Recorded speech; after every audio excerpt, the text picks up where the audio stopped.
नमस्कार दोस्तों, मैं भुवन मंडारी। इजी ट्रेडिंग टिप्स में आप सभी का हार्दिक स्वागत है। आज हम इस वीडियो में बेस्ट ईएमए स्ट्रैटेजी सीखेंगे जो इंट्राडे ट्रेडिंग के लिए चमत्कारिक रिजल्ट देगा। आज मैं 21 ईएमए स्कैल्पिंग का ऐसा सीक्रेट बताऊंगा जो आज तक किसी ने नहीं बताया है। ये वीडियो देखने के बाद आप सिर्फ उन्हीं सिग्नल्स पर ट्रेड लगाएंगे जो पॉजिटिव जाने वाले होंगे, और जो ट्रेड पॉजिटिव नहीं जाने वाले होंगे वैसे ट्रेड को आप परफेक्ट सिग्नल बनते हुए देखकर भी उन्हें छोड़ना सीख जाएंगे। तो चलिए आज का बेस्ट ईएमए स्ट्रैटेजी सीखते हैं।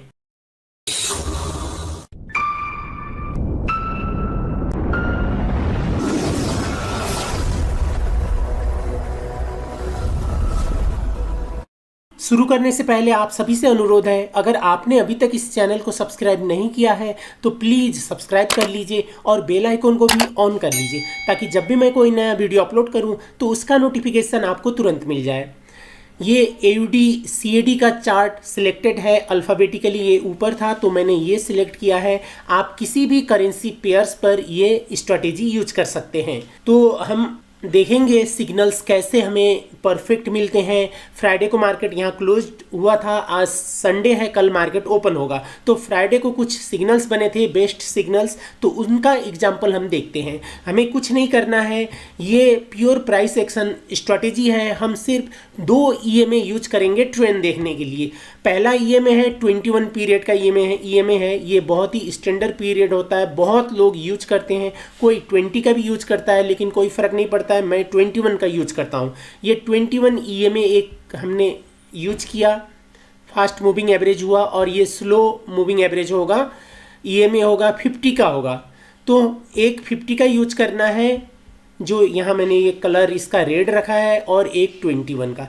देखिए 50 और 21 का मूविंग एवरेज से ऐसा अमेजिंग रिजल्ट हमें मिलता है। लेकिन हम गलती क्या करते हैं, हर कहीं हम ट्रेड ले लेते हैं। हर कहीं ट्रेड नहीं लेना है, जहां पर ये पॉजिटिव जाने वाला होगा उन्हें आइडेंटिफाई करना है। मैं आपको वो कैसे पहचानना है ये बताऊंगा।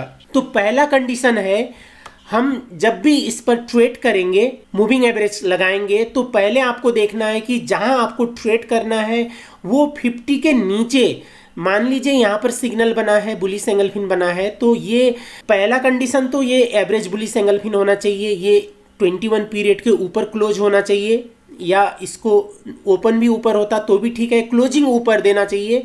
तो ऐसा कंडीशन पर क्या होगा, यहाँ पर हमें सिग्नल मिला है तो इससे पीछे 8-10 कैंडल्स का, इसको छोड़ के बॉडी 50 ईएमए के नीचे नहीं आना चाहिए, तब ये स्मूथ ट्रेंड पर ये मार्केट जाता है। ये हमारा एक्सपीरियंस बताता है। देखिए YouTube पर बहुत से लोग वीडियोज बनाते हैं, बहुत सारे लोग दूसरों का वीडियोज देखकर बनाते हैं, लेकिन ये मैं अपना एक्सपीरियंस से बना रहा हूँ, इसलिए मैं अपना एक्सपीरियंस आपको शेयर करूंगा।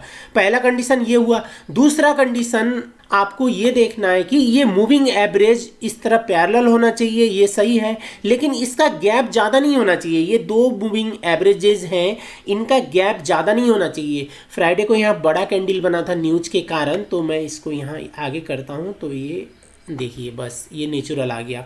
जब मार्केट यहाँ पर लाइव चल रहा होता है तो हमें ये इस तरह का दिखेगा। तो ये देखिए, ये मेरा कर्सर का साइज है, ये देखिए ये कर्सर दिखा रहा है, तो ये मैंने मैक्सिमम किया है लैपटॉप पर, इसका साइज मैंने मैक्सिमम किया है। तो ये मैं कैसे करता हूँ, जैसे मुझे यहाँ सिग्नल मिला है, ये देखिए बुलिश एंगलफिन मिला है, तो मैं क्या करता हूँ, ये कर्सर का साइज को ऊपर वाला और नीचे वाला मूविंग एवरेज अगर टच होता है तो ही मैं सिग्नल लेता हूँ, वो एवरेज होता है।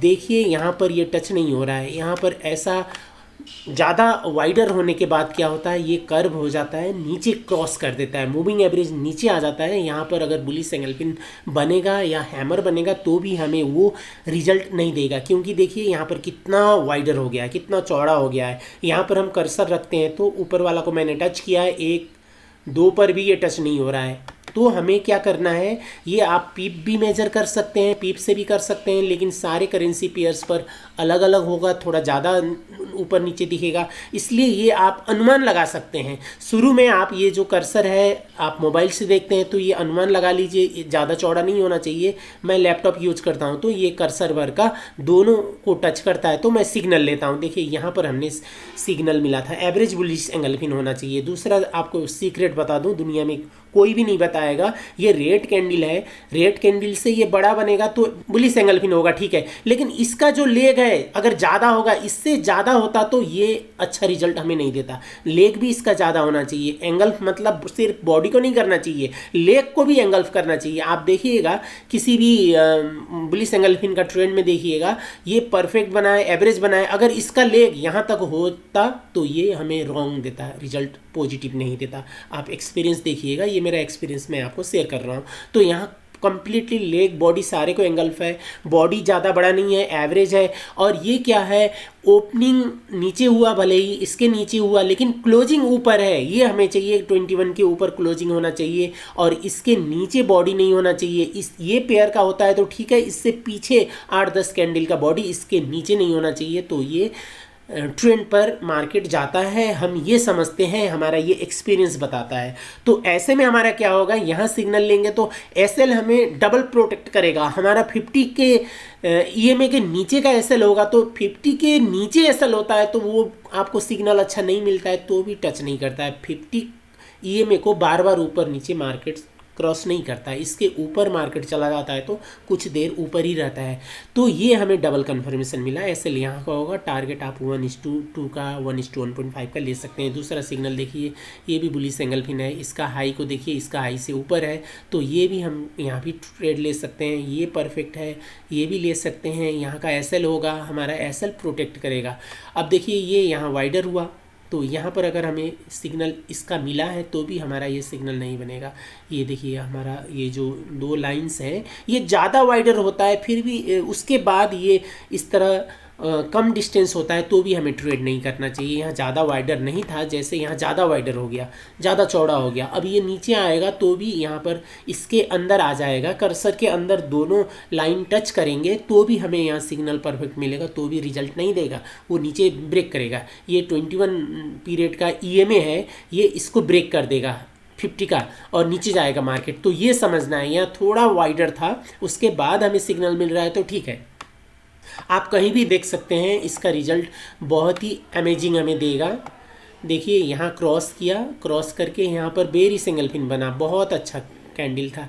टारगेट हमें 1:1.5 का दे दिया, लेकिन हमें क्या करना है, यहाँ पर सिग्नल मिला है तो इससे पीछे काउंट करना है। 1-2 कैंडल के ऊपर ही ये इसके ऊपर था, एटलीस्ट 8-10 कैंडल्स ये 50 ईएमए से ऊपर नहीं होना चाहिए। देखिए यहाँ पर वाइडर बना है, यहाँ पर परफेक्ट सिग्नल बना है, पॉजिटिव गया, ठीक है, लेकिन यहाँ पर नेगेटिव गया। देखिए यहाँ पर नेगेटिव गया, बुलिश एंगल्फिन बन के भी यहाँ पर ये कैंडल नेगेटिव गया। तो ये क्यों ऐसा हुआ, क्योंकि ये वाइडर था, वाइडर होने के बाद ये ऐसा कम होता है तो भी ये नीचे क्रॉस कर देता है। देखिए ये परफेक्ट सिग्नल था, यहाँ पर तो नहीं बना था लेकिन ये अच्छा सिग्नल था, ट्रेंड को ब्रेक किया है। ये देखिए ये यहाँ पर बुलिश एंगल्फिन देखिए कितना चौड़ा है, ज़्यादा चौड़ा नहीं है, बिल्कुल हॉरिजॉन्टल है, बिल्कुल पैरेलल है, बहुत अच्छा है। ये नेचुरल ट्रेंड होता है, ये ज़्यादा चौड़ा हो जाता है तो ऊपर नीचे करता है, वो नेचुरल नहीं होता है, ये नेचुरल होता है। देखिए ऐसा अगर आपको मूविंग एवरेज मिलेगा तो ये मार्केट इस तरह से जाएगा, ज़्यादा ऊपर भागेगा नीचे आएगा, ऊपर भागेगा नीचे आएगा, ऐसा नहीं करेगा, ऐसा होता है। तो ये देखिए ये हमारा कर्सर के अंदर आ गया, आधा भी नहीं था, तो ये परफेक्ट सिग्नल था। बुलिश एंगल्फिन ये भी सिग्नल था। ये रेड इससे पहले 8-10 कैंडल इसके नीचे नहीं होना चाहिए, 50 ईएमए के बिल्कुल नहीं था। ये एक नीचे थोड़ा सा क्रॉस किया, दूसरा ऊपर क्रॉस करके 50 के ऊपर भी और 21 के ऊपर भी ये हमें क्रॉसिंग दिया, क्लोजिंग दिया, तो ये हमारा परफेक्ट सिग्नल था। ये पेयर नीचे आता है तो कोई बात नहीं, ये नीचे आया फिर ये ऊपर धकेल दिया, लेकिन इससे पीछे नहीं आना चाहिए 8-10, तब ये ट्रेंड स्मूथ ट्रेंड होता है। बिल्कुल सही था, ये भी हमारा सिग्नल था। देखिए ज़्यादा चौड़ा होता है तो देखिए यहाँ पर बेरिश एंगल्फिन बना है, यहाँ पर बना, लेकिन देखिए कर्सर मैं ऊपर वाला को टच करता हूँ, नीचे देखिए 1.5 है, ज़्यादा चौड़ा हो गया था तो इसने रिजल्ट नहीं दिया। तो इस तरह से आप किसी भी टाइम फ्रेम पर देख सकते हैं, ये आपको बहुत ही अच्छा रिजल्ट देगा। ये बेस्ट इंट्राडे ट्रेडिंग स्ट्रैटेजी है। ये मैं अपने एक्सपीरियंस के आधार पर आपको ये शेयर कर रहा हूँ। आप किसी भी टाइम फ्रेम पर देखिए, यहाँ पर परफेक्ट बुलिश एंगल भी बना था, ये ज़्यादा चौड़ा नहीं था। तो यहाँ पर हमारा एसएल होता है टारगेट 1:2 का दे देता है, लेकिन हम 1:1.5 का लेते हैं। तो ये था आज का वीडियो, इसको प्रैक्टिस कीजिए, बहुत ही गजब का आपको इंट्राडे ट्रेडिंग के लिए बहुत अच्छा रिजल्ट देगा। तो ये था आज का वीडियो। ये वीडियो देखने के लिए आपको बहुत बहुत धन्यवाद।